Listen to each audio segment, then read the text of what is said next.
예, 안녕하십니까.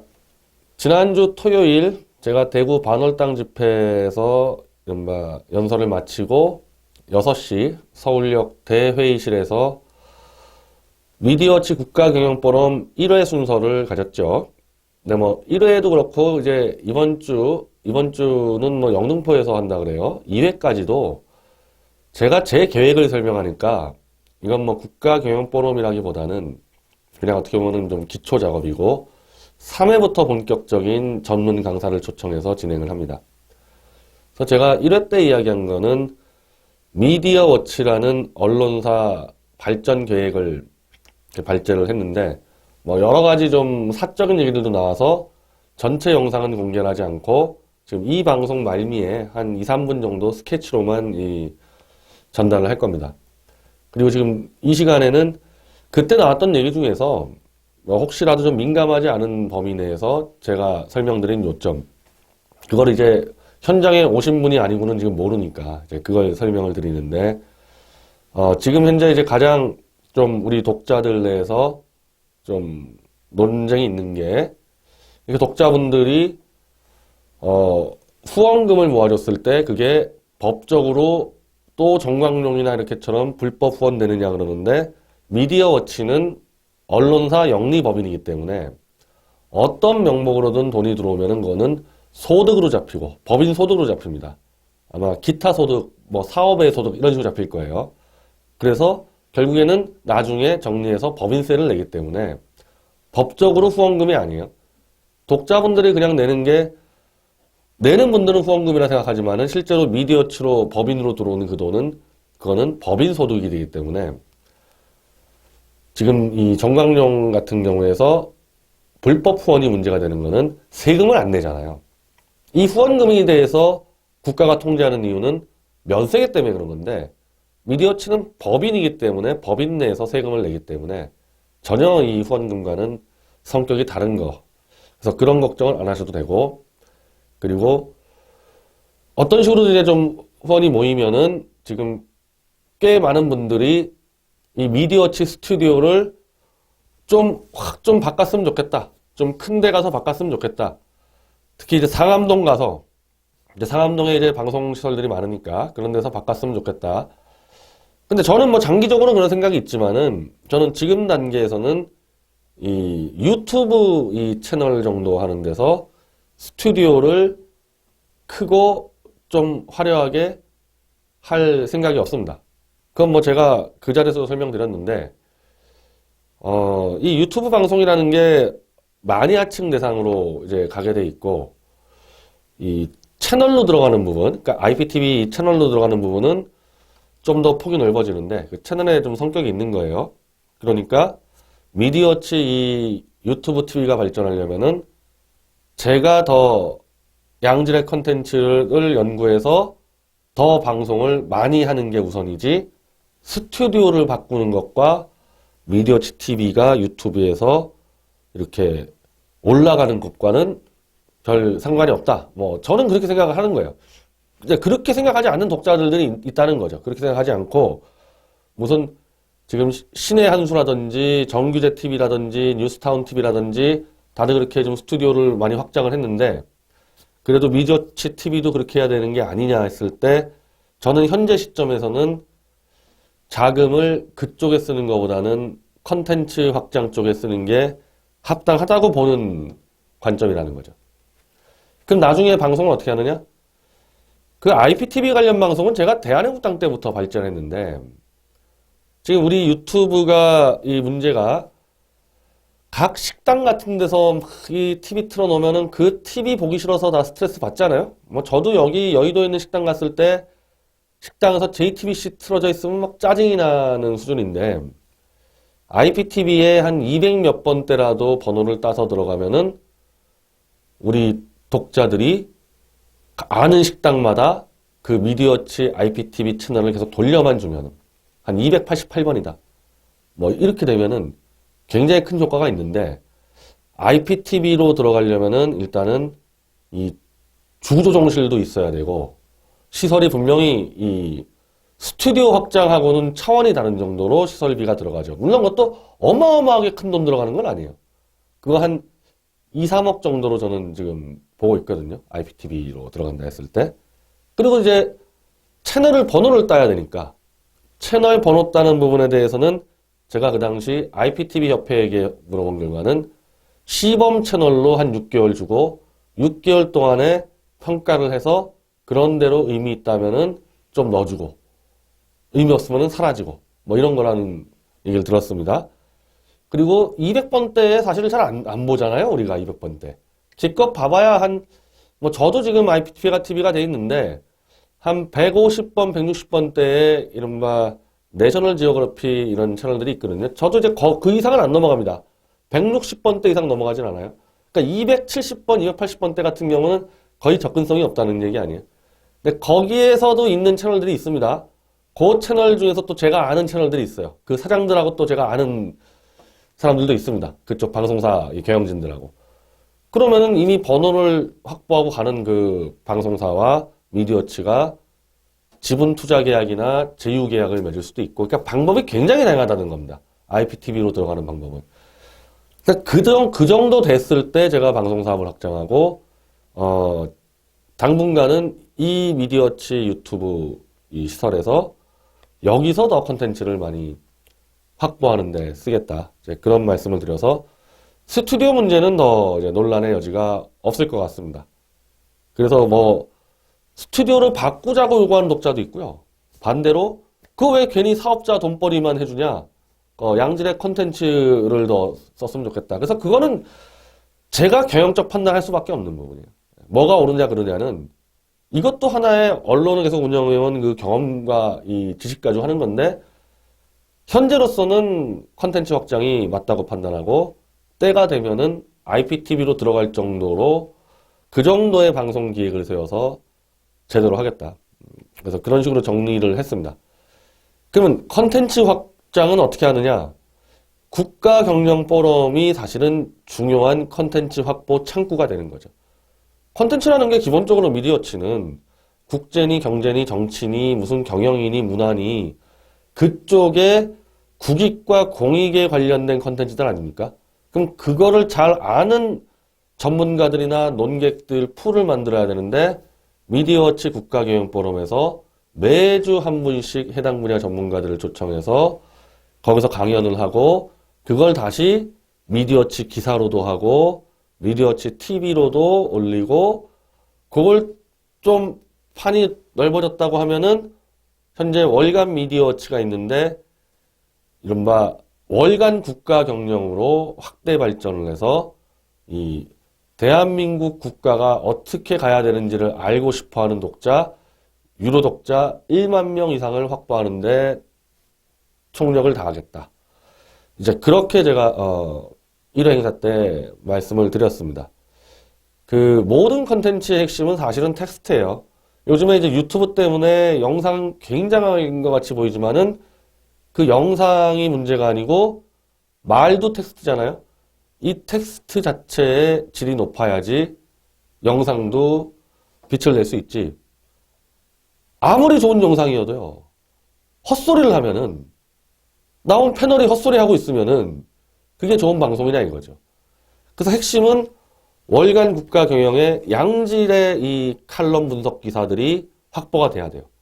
그러면은 거기에 글을 쓴 사람이 미디어워치 TV에 나올 수도 있고요. 사실 안 나와도요. 제가 그걸 보고 소개만 해줘도 컨텐츠 질이 엄청나게 좋아질 수가 있는 거죠. 물론 나오면 더 좋고요. 물론 우리 국가경영포럼에 이제 꽤 많은 분들이 나올 텐데 그래서 그렇게 해가지고 네트워크가 잘 결성되면은 이제 그분들도 이제 코너 하나씩 하고 이제 미디어워치 TV에서 그래서 뭐 다양한 것들을 충분히 기획할 수가 있습니다. 근데 핵심 기반은 역시 컨텐츠 기반이라는 거죠. 그리고 지금 좀 뭐 접촉을 하는데 이 국제 외교 안보 관련해서는 일본의 논객들을 좀 섭외를 해보려고 그럽니다. 그러니까 이 돈이라는 게요. 시설 투자만 돈이 아니거든요. 일본의 이른바 국제정치 전문 논객을 우리가 한번 초청한다. 대충 보면은 이 비행기 값하고 호텔 체류비하고 강사료 체류비 교통비 100만 원, 강사료 100만 원 200만 원 정도면 되잖아요? 그럼 지난번 행사 때 우리가 한 뭐 150명 정도 왔다고 파악을 하는데 200명 정도가 오시게 되면은 그냥 10,000원씩만 내면은 뭐 장소비는 미디어치가 낸다고 하고 일본의 유력한 국제정치 농객 충분히 부를 수 있죠. 일본도 이제 우리 미디어치가 자주 소개하는데 방공 매체들이 많이 있지 않습니까? 그러면서 그런 매체들과 또 월간 국가 경영이 제휴를 맺어가지고 상호 콘텐츠 교환을 해서 서로 번역해서 할 수도 있지 않겠냐는 겁니다. 그래서 그게 일단은 제1 우선입니다. 그래서 이 방송 부분은 그리고 이 정권의 영향을 너무 많이 받습니다. 방통심의위와 방통위가 있기 때문에 지금 문재인 정권 같은 데서 제가 만약에 IPTV 번호 따고 들어갔다 칩시다. 이거 내버려 두겠습니까? 문재인 정권이? 방통심의 동원해가지고 모조리 심의로 다 올려버리고 방통위 동원해서 허가 취소 내릴 게 뻔하지 않아요? 지금 하는 짓 보면은. 즉 방송사업을 확장한다는 개념은 문재인 정권이 꺾여야 됩니다. 저런 짓 할 수 없을 정도로 완전히 바닥을 기도록 만들어야지 가능한데 얼마 안 걸릴 것 같다. 지금 문재인이 하는 거 볼 때는 뭐 제가 넉넉 잡고 봐도 올해를 못 넘길 것 같고 지금 현재 예상으로는 한 6월 정도? 6월 정도면 뭐 거의 완전히 혼수 상태로 갈 것 같으니까 지금 주로 이제 이른바 좀 장년층 여성 독자들이 방송을 많이 투자를 하고 신경을 써주길 바라는데 문재인이 꺾였을 때는 제 계획이 더 빨라질 수도 있는 거죠. 물론 그 전제는 텍스트 컨텐츠가 훨씬 깊고 폭이 넓도록 확보를 해야 되는 그게 우선이고 그게 된다는 전제에서 방송사업도 문재인이 꺾이는 거에 따라서 충분히 제가 예상하는 것보다 더 빨리 갈 수도 있을 것 같다는 겁니다. 그리고 또 제가 말씀드린 거는 저는 원래 2005년도부터 이 포털사와 이 싸움을 시작했는데 모든 이 언론 시장을 포털사가 초토화하고 이제 조선일보든 KBS든 네이버의 하청업체가 됐다는 게 제 판단입니다. 아무 영향력이 없어요. 네이버에 비해서. 그래서 이 카카오와 네이버 같은 이 포털의 언론 권력을 뺏어간 거를 다시 찾아오는 그 싸움을 10몇 년 동안 했는데 조선일보든 중앙일보든 KBS든 네이버에 엎드려 기었기 때문에 이 언론사들은 가치가 없다.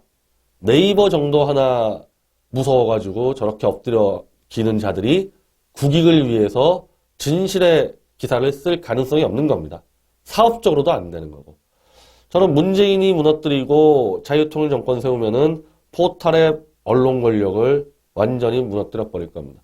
그건 말로 하는 게 아니고 제가 18년이죠, 18년. 18년 동안 늘 해왔고 뭐부터 건드릴지 뭘 입법을 해야 될지 입법을 제가 여러 번 해왔고 그거 어려운 일 아닙니다.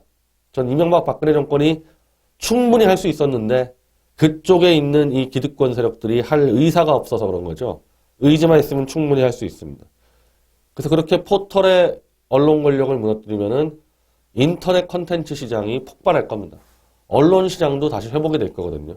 그 시장을 주도하면서 이미 용기도 잃고 지성도 잃고 양심도 잃은 조선일보, 중앙일보, KBS 이런 쓰레기 같은 언론사들과 경쟁을 할 생각이 없습니다. 그런 언론사들과 경쟁할 바에야 저는 언론을 안 하겠다. 그냥 판 바꿔가지고 미디어치 중심으로 다 언론들을 재편한 다음에 오히려 일본 언론들과 제휴를 맺고 그 일본 언론을 제휴 맺은 관계에서 좀 아시아 전체를 좀 관할하는 제가 이제 런아시라는 기획도 했었는데 아시아 전체를 좀 관할하는 언론사를 좀 하고 싶다는 생각을 하지 조선일보와 티격태격하는 그런 언론사 별 의미가 없다는 거죠. 그러니까 뭐 조선일보 이길 수 있냐? 뭐 저는 뭐 손쉽게 이길 수 있다는 거고 조선일보와 경쟁해서 이기는 게 아니라 이 판구도를 바꿔서 그냥 쭉 나갈 거다. 그래서 그건 뭐 현장에서 자세히 설명드렸는데 제가 지금 뭐 PT도 지금 여기서는 준비를 안 해서 이런 정도 말씀드리고 그리고 그 제가 또 말씀드린 게 연예 시장, 연예 기획사 시장이 지금 또 완전히 이 타락의 극치를 달리고 있습니다. 이걸 제가 또 상세하게 설명을 좀 드리기가 그런데, 이것도, 연예 개혁법을 제가 예전에 이제 2008년도죠. 2008년도에 연예 개혁법을 입법을 한 적이 있어요. 그 법 그대로 살아있거든요. 그래서 연예 시장도 당연히 개편을 해서 지금 꽉 막혀 있습니다. 연예 시장. 연예 영화 컨텐츠 시장은 포털에 막혀 있고요. 연예 시장 자체는 역시 문어발식 연예기획사에 막혀 있거든요. 이것도 다 뜯어 고쳐가지고 연예 시장에 새로운 활력을 불어일으켜서 그쪽 시장도 역시 들어갈 수 있다는 겁니다.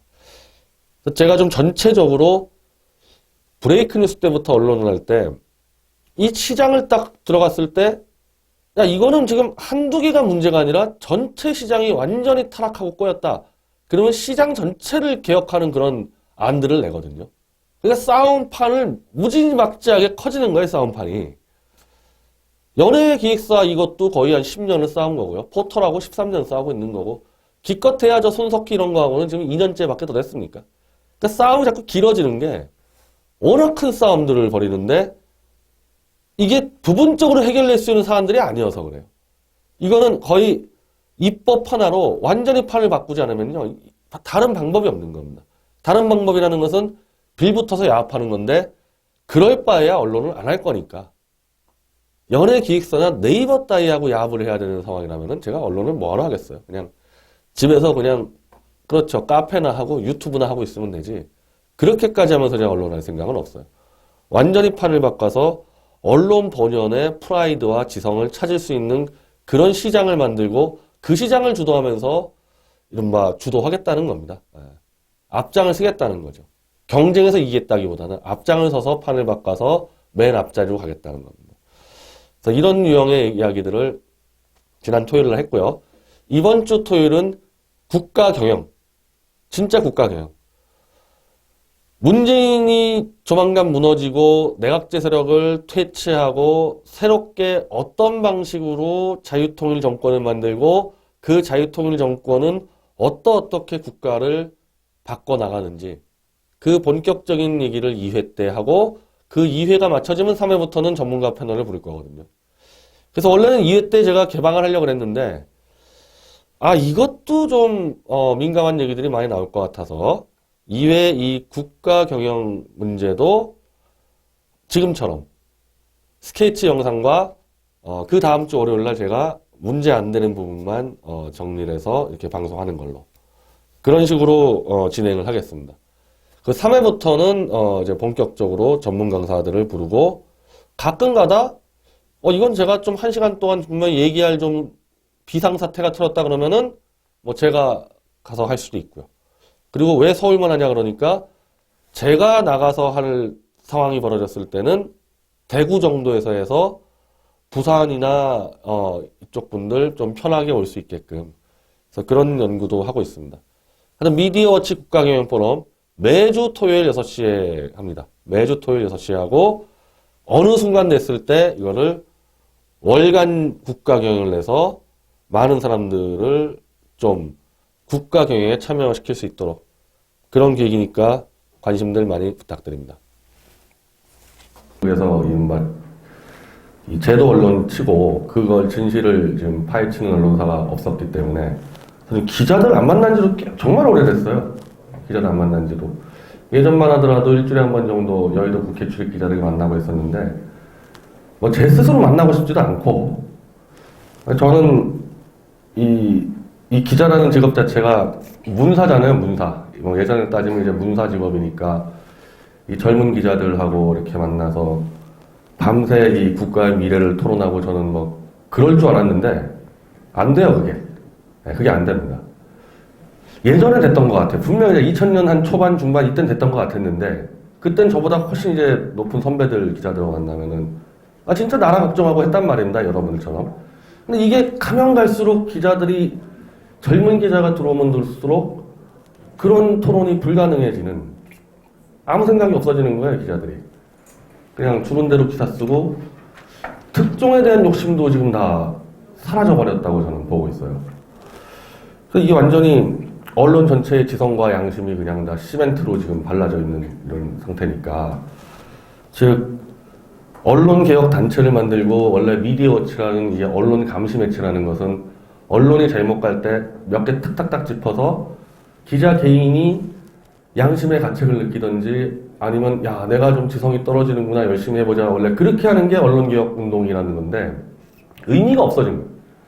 오보를 썼다 걸려도 뭐 아무런 그 부끄러움이 없는데 언론 감시 뭐하러 하냐 이거죠. 언론 감시를. 그리고 그거는 사실 이제 광우병 거짓난동 때부터 그게 확산이 됐습니다. 광우병 거짓난동의 주역이 지금 MBC 사장 됐죠. 자 이렇게 되는 거예요. 특정 정치 세력을 위해서 조작 보도를 감행하면 감행할수록 전리품을 많이 받게 된다. 이게 지금 딱 이제 언론계 전체 문법이 돼버려서 대개 기자들은 아무 생각 없이 따라가고 소수의 열심히 해보겠다는 기자들은 조작을 감행하는 진실의 특종이 지금 안 나오고 있단 말입니다. 진실의 특종이.